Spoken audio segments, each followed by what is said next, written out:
റെജി ലൂക്കോസ് CPIM സഹയാത്രികൻ telephone ലൈനിൽ ഉണ്ട്. റെജി ലൂക്കോസ്, ഇപ്പോൾ കേരള കോൺഗ്രസിൻ്റെ, അതായത് കേരള കോൺഗ്രസ് ജോസഫ് വിഭാഗത്തിൻ്റെ സീറ്റുകൾ കൂടി എടുത്തുകൊണ്ട് ഈ തെരഞ്ഞെടുപ്പിൽ മത്സരിക്കാനുള്ള ചില നീക്കം കോൺഗ്രസിൻ്റെ ഭാഗത്തു നിന്നുണ്ടാകുന്നു. അതാകട്ടെ നിലവിൽ കേരള കോൺഗ്രസ് മത്സരിക്കുന്നുവെങ്കിലും വിജയിക്കുന്ന സീറ്റുകൾ അല്ല. ഏറ്റുമാനൂര്, തൃക്കരിപ്പൂർ ഉൾപ്പെടെയുള്ള സീറ്റുകൾ നിലവിൽ നമുക്കറിയാമല്ലോ 2 MLA-മാരെയാണ് ഉള്ളത്. മോൻസും PJ ജോസഫും ഒരു MP ഫ്രാൻസിസ് ജോർജ്. ഇങ്ങനെ ആണല്ലോ നിലവിൽ ഈ വിജയിച്ച് നിൽക്കുന്നവർ. അപ്പോൾ സ്വാഭാവികമായും അടുത്ത തെരഞ്ഞെടുപ്പിൽ വിജയം ഉറപ്പിക്കേണ്ടത് കോൺഗ്രസിൻ്റെയും UDF-ൻ്റെയും ലക്ഷ്യമാണ്. അവിടെ ഇത്തരം ചില നീക്കുപോക്കുകളൊക്കെ ആവശ്യമായി വന്നേക്കാം എന്ന ഒരു പൊതുവിലയിരുത്തലുണ്ട്. അങ്ങനെ ചില നീക്കങ്ങൾ നടത്തുന്നു. അത് താങ്കൾ എങ്ങനെയാണ് നോക്കിക്കാണുന്നത്? അങ്ങനെ ഒരു നീക്കം നടത്തിയാൽ കേരള കോൺഗ്രസ് ജോസഫ് ഗ്രൂപ്പിനകത്തൊരു പൊട്ടിത്തെറിക്ക് സാധ്യതയുണ്ടോ? അല്ല, കേരള കോൺഗ്രസ് ജോസഫ് ഗ്രൂപ്പിനെ സംബന്ധിച്ചോളം നിലനിൽപ്പിന്റെ ഒരു രാഷ്ട്രീയ സാഹചര്യമാണ്, കാലാവസ്ഥയാണ് ഇപ്പം നമുക്ക് പ്രത്യക്ഷത്തിൽ തന്നെ കാണാൻ പറ്റുന്നത്. പ്രത്യേകിച്ച് ഈ കോട്ടയം ഇടുക്കി രാഷ്ട്രീയത്തിൽ ഒരു വസ്തുത എന്ന് പറയുന്നത് കോൺഗ്രസ് ഒരുപക്ഷെ അവരുടെ സീറ്റുകൾ ഏറ്റെടുക്കാനുള്ള സാധ്യതകൾ കൂടുതലാണ്. അത് തന്നെയുമല്ല, ഇപ്പൊ കേരള കോൺഗ്രസിന്റെ പതിവായി മത്സരിക്കുന്ന ജോസഫ് ഗ്രൂപ്പിന്റെ ഒരു സീറ്റാണ് കുട്ടനാട് സീറ്റ്. ആ കുട്ടനാട് സീറ്റിൽ ഒരു വലിയൊരു അബ്കാരി കോൺട്രാക്ടർ പിന്നെ ബാർ ഉടമയ്ക്ക് അത് ദാനം ചെയ്യുന്നതായിട്ട് വാർത്തകൾ പുറത്തു വരുന്നത്. കഴിഞ്ഞ ദിവസം അദ്ദേഹം കൂടെ ഉൾപ്പെടുന്ന ഒരു പരിപാടി കുട്ടനാട്ടിലുണ്ടായിരുന്നു. അതിൽ നിന്ന് വ്യക്തമാക്കുന്നത് ഈ പാർട്ടി പിന്നെ എന്താ പറയുക, പെയ്ഡ് സീറ്റിന് വേണ്ടിയിട്ട് അല്ലെങ്കിൽ ആ രീതിയിലുള്ള ആരോപണങ്ങൾ പേറിക്കൊണ്ടിരിക്കുമ്പോഴത്തേക്കും കുട്ടനാട് പോലുള്ള സ്ഥലത്ത് ഇതുപോലുള്ള ഒരു വമ്പൻ ഒരു അബ്കാരിയെ കൊണ്ടൊക്കെ നിർത്തി ഈ പാർട്ടി വെല്ലുവിളികൾ ഉയർത്തുക എന്ന് പറഞ്ഞത് കോൺഗ്രസിനോട് നാണക്കേടാന്നുള്ള കാര്യത്തിൽ യാതൊരു തർക്കവുമില്ല. തന്നെയല്ല, ഈ പാർട്ടിയുടെ എക്സിക്യൂട്ടീവ് ചെയർമാൻ മോൻസ് ജോസഫ് ഏതാനും ദിവസങ്ങൾക്ക് മുമ്പ് പറഞ്ഞത്, ഞങ്ങളുടെ സീറ്റിൽ എന്തെങ്കിലും വിട്ടുവീഴ്ചയ്ക്ക് തയ്യാറായില്ല എങ്കിൽ, അല്ലെങ്കിൽ ഞങ്ങളുടെ സീറ്റ് നിങ്ങൾ പിടിച്ചെടുക്കുകയാണെന്നുണ്ടെങ്കിൽ അത് കുട്ടനാടിനെ ഉദ്ദേശിച്ചാണ് പറഞ്ഞത്, ഞങ്ങൾ ഹരിപ്പാട് സീറ്റ് ആവശ്യപ്പെടേണ്ട സാഹചര്യത്തിലേക്ക് ഉണ്ടാകുന്നുള്ള രീതിയിലുള്ള വാർത്തകളൊക്കെ കേരളത്തില് വലിയ രീതിയിൽ ബ്രേക്കിംഗ് ആയിട്ട് പോകുന്നത്. ഹരിപ്പാട് സീറ്റ് നമ്മുടെ രമേശ് ചെന്നിത്തല മത്സരിക്കുന്ന സീറ്റിൽ കേരള കോൺഗ്രസ് ജോസഫ് ഗ്രൂപ്പ് അവകാശം ഉന്നയിക്കുന്നതിൽ അപ്പുറം ഒരു കൗതുകവും കോമഡിയും വേറെ വല്ലതും ഉണ്ടോ? അപ്പൊ അതുകൊണ്ട് തന്നെ കോൺഗ്രസ് പ്രവർത്തകരെ സംബന്ധിച്ചുള്ള അസഹിഷ്ണുതരാണ്. ഈ പാർട്ടിക്ക് ആളില്ലാത്ത രാഷ്ട്രീയ പ്രസ്ഥാനമായിട്ട് കേരള കോൺഗ്രസ് ജോസഫ് ഗ്രൂപ്പ് തകർന്നിരിക്കുന്ന വസ്തുതയാണ്. ബഹുമാനപ്പെട്ട പി ജോസഫ് സാറിന്റെ അഭാവത്തിൽ തൊടുപുഴ പോലും അവർ ജയിക്കാനുള്ള സാധ്യതയില്ല. കാരണം പി ജോസഫ് സാറിന് ഈ മത്സരിക്കുക എന്ന് പറയുന്നത് 100% അദ്ദേഹത്തിന് പ്രായമായ, അദ്ദേഹത്തിന്റെ ആരോഗ്യ പ്രശ്നങ്ങളുണ്ട്. അദ്ദേഹത്തിന്റെ മകനെ ആ പാർട്ടിയുടെ കോർഡിനേറ്ററായിട്ട് പിന്നെ വാഴിച്ചു കഴിഞ്ഞു. അദ്ദേഹത്തിന്റെ മകനായിരിക്കും അവിടെ മത്സരിക്കുന്നുണ്ടെന്നുണ്ടെങ്കിൽ 100% ആ സീറ്റ് അത് LDF-ന്റെ കയ്യിലേക്ക് വരുന്ന കാര്യത്തിൽ യാതൊരു തർക്കവുമില്ല. അപ്പൊ അതുകൊണ്ട് അടുത്ത നിയമസഭയിൽ ആ പാർട്ടിക്ക് ഒരു പ്രാതിനിധ്യം ഉണ്ടാകുന്നുള്ള കാര്യത്തിൽ പോലും സംശയം വഹിക്കുന്നത്. അതുകൊണ്ട് കോൺഗ്രസിനെ സംബന്ധിച്ചോളം അവർ അസഹിഷ്ണുതരാണ്. അവിടെയാണ് സജീവ് മഞ്ഞക്കടമ്പനെ പോലെയുള്ളവർ പറയുന്നത് ഈ ജോസഫ് വിഭാഗമല്ല, മാണി വിഭാഗം ഇപ്പുറത്തേക്ക് വരുവാനുള്ള സാധ്യത കൂടിയുണ്ട് എന്നാണ് പറഞ്ഞു വെക്കുന്നത്. അതൊരു ദിവാസ്വപ്നമാണ്. കാരണം ഇത് കുറെ നാളുകളായിട്ട് തന്നെ അവരിങ്ങനെ ശ്രമിക്കുന്നുണ്ട്. കഴിഞ്ഞ 2 വർഷമായിട്ട് തന്നെ അവര് മാണി ഗ്രൂപ്പിനെ UDF-ലേക്ക് കൊണ്ടുവരാനുള്ള പല രീതിയിലുള്ള ശ്രമങ്ങൾ നടത്തുന്നുണ്ട്. ജോസ് കെ മാണി തന്നെ പറഞ്ഞു അവരുടെ ഇച്ഛാഭംഗം കൊണ്ട്, അല്ല അവരുടെ ആത്മവിശ്വാസക്കുറവ് കൊണ്ടായിരിക്കും അവരിങ്ങനെ പറയുന്നത്. ജോസ് കെ മാണി മാത്രമല്ലെന്ന് തോന്നുന്നു ശ്രീ റെജി ലൂക്കോസ്. ഈ മതസാമുദായിക വിഭാഗങ്ങളൊക്കെ ഉണ്ടല്ലോ, സഭകൾക്കും ഈ കേരള കോൺഗ്രസ് ഒരുമിച്ച് നിൽക്കണമെന്നൊരു അഭിപ്രായമൊക്കെ ഉണ്ട്. അത്തരം പ്രതികരണങ്ങളൊക്കെ ഞങ്ങൾ തുടർച്ചയായി ന്യൂസ് 18 നൽകിയിരുന്നു. ഞങ്ങളുടെ റിപ്പോർട്ടർ ശ്രീജിത്തും അവിടെ നിന്ന് അത്തരം പ്രതികരണങ്ങളൊക്കെ എടുത്ത് വളരെ കൃത്യമായ പ്രതികരണങ്ങളായിരുന്നു അതൊക്കെ. തീർച്ചയായിട്ടും ശ്രീജിത്തിന്റെ റിപ്പോർട്ടുകൾ ഈ കാര്യത്തിൽ വളരെ കറക്റ്റാണ്. അത് ചങ്ങനാശ്ശേരി പിന്നെ ബിഷപ്പ് പിന്നെ ഇവരുടെ, അതായത് പി ജോസഫ് സാറിന്റെ ഒരു പിന്നെ ബയോഗ്രഫി അദ്ദേഹത്തിന്റെ ജീവചരിത്രം പ്രകാശനം ചെയ്യുന്നതുമായിട്ട് ബന്ധപ്പെട്ട ചടങ്ങിൽ വെച്ചാണ് ഇങ്ങനെ ഒരു ആവശ്യം ഉന്നയിച്ചത്. അതിനെ നമ്മൾ എതിരായിട്ടൊന്നും പറയുന്നില്ല. കാരണം വെച്ചാൽ കേരള കോൺഗ്രസിൽ ഒന്നിച്ചു നിൽക്കേണ്ട ഒരു കാലഘട്ടത്തിന്റെ ആവശ്യമാണെന്നുള്ള തറയിൽ പിതാവിന്റെ വാക്കുകളോടൊന്നും നമുക്കൊരു എതിർപ്പില്ല. അത് സ്വാഭാവികമാണ്. പക്ഷെ പ്രശ്നം അതല്ല. കേരള കോൺഗ്രസ് ഒന്നിക്കുമ്പോഴത്തേക്ക് ആൾക്കൂട്ടമുള്ള കേരള കോൺഗ്രസുകളായിരിക്കണ്ടേ, ജനങ്ങളുടെ ഇടയിൽ സ്വാധീനമുള്ള കേരള കോൺഗ്രസുകൾ ആയിരിക്കണ്ടേ.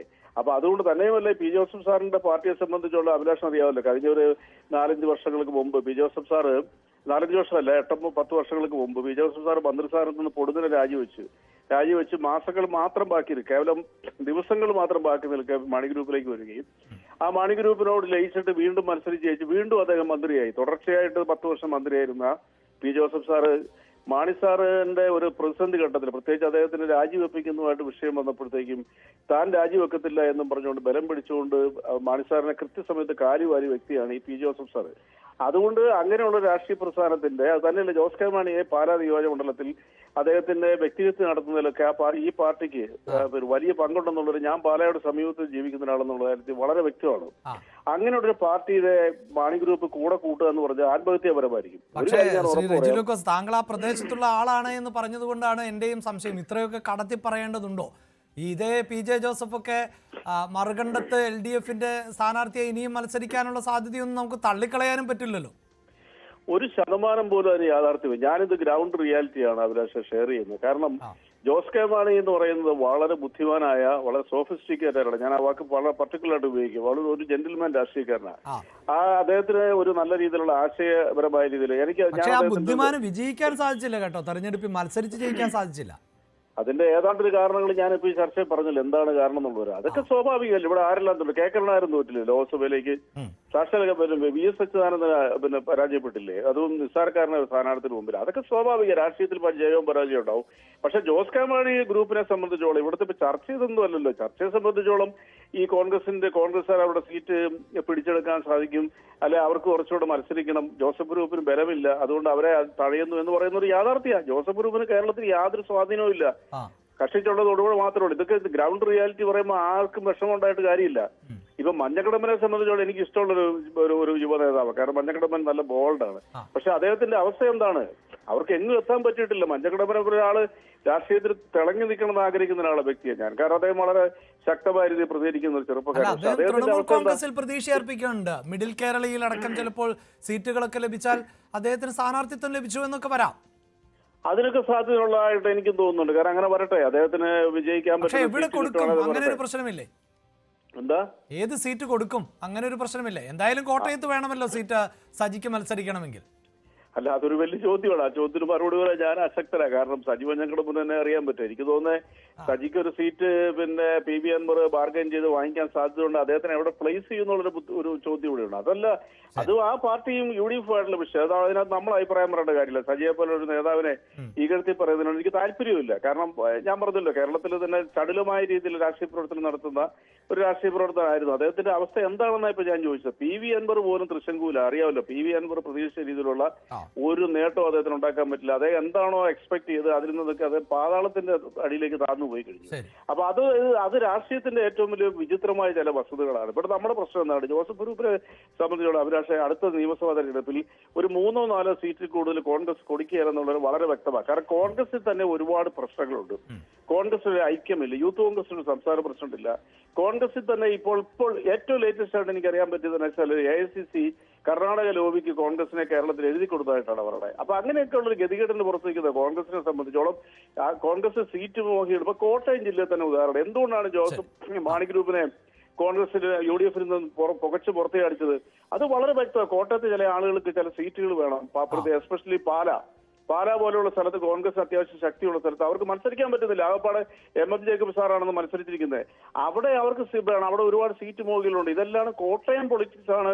വാസ്തവം വേണമെന്നുണ്ടെങ്കിൽ കോൺഗ്രസിനെ കൊണ്ട് ഈ UDF-ൽ നിന്ന് ഇവരെ പുറത്ത് നിഷ്കരണം ഒരു കാരണമില്ലാതെ പുറന്നുള്ളവരുടെ കാരണം. അതാണ് ഇവിടുത്തെ കോൺഗ്രസിന്റെ സാഹചര്യം എന്നുള്ളതാണ്. ശ്രീ സജി മഞ്ഞക്കടമ്പ്, താങ്കൾ ഈ ജോസ് കെ മാണി വിഭാഗം അടക്കം കോൺഗ്രസിലേക്ക് അല്ലെങ്കിൽ UDF-ലേക്ക് വരുമെന്ന് പറയുമ്പോൾ ഈ സൂചിപ്പിക്കുന്ന ചില പ്രതിസന്ധികളുണ്ടല്ലോ. അത് മാത്രമല്ല, ലീഗിന് പോലും ചില അതൃപ്തികളുണ്ട്.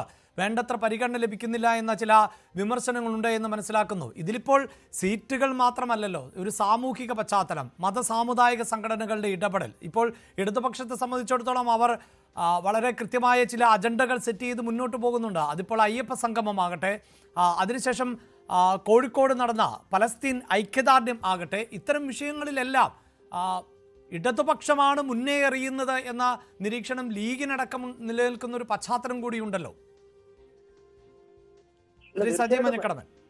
ഏതായാലും UDF-ന്റെ അടിത്തറ ബലപ്പെടുത്തുമെന്ന് UDF-ന്റെ ചെയർമാൻ ആയിരിക്കുന്ന ശ്രീ VD സതീശൻ പറഞ്ഞിട്ടുണ്ട്. UDF നേതൃത്വം പറഞ്ഞിട്ടുണ്ട്. സ്വാഭാവികമായിട്ടും UDF-ന് LDF-ൽ നിൽക്കുന്ന കക്ഷികളോ അല്ലെങ്കിൽ ഈ പറഞ്ഞ പോലെ സ്വതന്ത്രമായിരിക്കുന്ന കക്ഷികളോ ഒക്കെ മുന്നണിയിലേക്ക് വരുമെന്ന് കോൺഗ്രസ് പറയുമ്പോൾ ആ പാർട്ടിയെ അക്കോമഡേറ്റ് ചെയ്യാനുള്ള സംവിധാനം കൂടെ കോൺഗ്രസ് പാർട്ടി ഒരുക്കും എന്ന കാര്യത്തിൽ സംശയിക്കേണ്ട കാര്യമൊന്നുമില്ല. കോൺഗ്രസ് ചിലപ്പോൾ എല്ലാ കാലത്തും മത്സരിക്കുന്നത്ര സീറ്റ് മത്സരിക്കണമെന്ന് നിർബന്ധമില്ല. കൂടുതൽ കക്ഷി വരുമ്പോൾ സ്വാഭാവികമായിട്ടും അതിനകത്ത് വിട്ടുവീഴ്ച ചെയ്യപ്പെടേണ്ടത് കോൺഗ്രസിന്റെ ഭാഗത്താണ് വിട്ടുവീഴ്ച ഉണ്ടാകേണ്ടത്. ചെറിയ കക്ഷികളെ സംബന്ധിച്ച് അവർക്കൊക്കെ ചെറിയ തോതിലുള്ള സീറ്റുകൾ മാത്രമേ ഉള്ളൂ, ചെറിയ നമ്പർ സീറ്റുകളേ ഉള്ളൂ. അവരൊക്കെ ഒരു പക്ഷേ അത് വിട്ടുകൊടുക്കാൻ സ്വാഭാവികമായിട്ടും അവർ എതിർപ്പ് പ്രകടിപ്പിക്കുക എന്ന കാര്യത്തിൽ ഒരു സംശയവും വേണ്ട. അപ്പം ഏതായാലും ഈ പാർട്ടിയെ അല്ലെങ്കിൽ UDF-നെ കേരളത്തിൽ നയിക്കുന്ന കോൺഗ്രസ് പാർട്ടി, അതിന്റെ നേതാക്കൾ, അത് UDF-ന്റെ ശക്തി അടിത്തറ ബലപ്പെടുത്തിക്കൊണ്ട് വരാൻ പോകുന്ന തെരഞ്ഞെടുപ്പിൽ അധികാരത്തിലേക്ക് വരുന്നതിന് വേണ്ടിയുള്ള നീക്കുപോക്കുകൾ ഉണ്ടാക്കും എന്ന കാര്യത്തിൽ ഒരു സംശയവും വേണ്ട. കാരണം കഴിഞ്ഞ 10 വർഷമായി UDF അധികാരത്തിന് വെളിയിലാണ്, നമുക്കറിയാം. അപ്പോ സ്വാഭാവികമായിട്ടും ഇനിയും ഒരു 5 വർഷം കൂടെ അധികാരമില്ലാതെ കോൺഗ്രസ് പോലുള്ളൊരു പാർട്ടിക്ക് കേരളത്തിൽ പിടിച്ചു നിൽക്കാൻ പറ്റില്ല എന്നുള്ള തിരിച്ചറിവ് കോൺഗ്രസിലെ ലീഡേഴ്സിന് എല്ലാവർക്കും ഉണ്ട്. അതുകൊണ്ട് എല്ലാവരും ഒറ്റക്കെട്ടായിട്ട് നീങ്ങുമെന്ന് തന്നെയാണ് കരുതുന്നത്. എന്തായാലും തെരഞ്ഞെടുപ്പാണ്. തെരഞ്ഞെടുപ്പിൽ ആര് ഏത് തരത്തിലൊക്കെ സ്ഥാനാർത്ഥികളാകും, എന്തൊക്കെ മുന്നണി മാറ്റങ്ങൾ സംഭവിക്കുമെന്നതൊന്നും പറയാൻ സാധിക്കില്ല. രാഷ്ട്രീയക്കാർ പൊതുവെ പറയുന്ന ഒന്നുണ്ട്, അവർ രാഷ്ട്രീയത്തിൽ സ്ഥിരമായ ശത്രുക്കളോ മിത്രങ്ങളോ ഒന്നുമില്ല എന്ന്. കഴിഞ്ഞ പാലക്കാട് ഉപതെരഞ്ഞെടുപ്പിൽ പോലും നമ്മൾ കണ്ടതാണ്. UDF-ന്റെ സജീവ സാരഥിയായിരുന്ന സരൺ ആണ് വളരെ പെട്ടെന്ന് ഇടതുപക്ഷത്തിൻ്റെ സ്ഥാനാർത്ഥിയായി മാറുന്നത്. അങ്ങനെ തെരഞ്ഞെടുപ്പ് രാഷ്ട്രീയത്തിൽ വിജയം എന്നതാണ് പ്രധാനം. അവിടെ ചിലപ്പോൾ വിട്ടുവീഴ്ചകൾ ഉണ്ടാകാം, ചിലപ്പോൾ മുന്നണികൾ പോലും മാറി മറിഞ്ഞേക്കാം. അത്തരം സാഹചര്യങ്ങളൊക്കെയാണ്. പക്ഷേ ഇപ്പോൾ എന്ത് നടക്കുന്നു എന്നുള്ളതാണ്. അവിടെ കേരള കോൺഗ്രസ് ജോസഫ് വിഭാഗത്തിൻ്റെ 2 സീറ്റുകൾ കോൺഗ്രസ് ഏറ്റെടുത്തേക്കും എന്ന സൂചനകളാണ് പുറത്തുവരുന്നത്. അത്തരം ചില ചർച്ചകളും നീക്കങ്ങളും ഈ ഘട്ടത്തിൽ നടന്നുകൊണ്ടിരിക്കുക.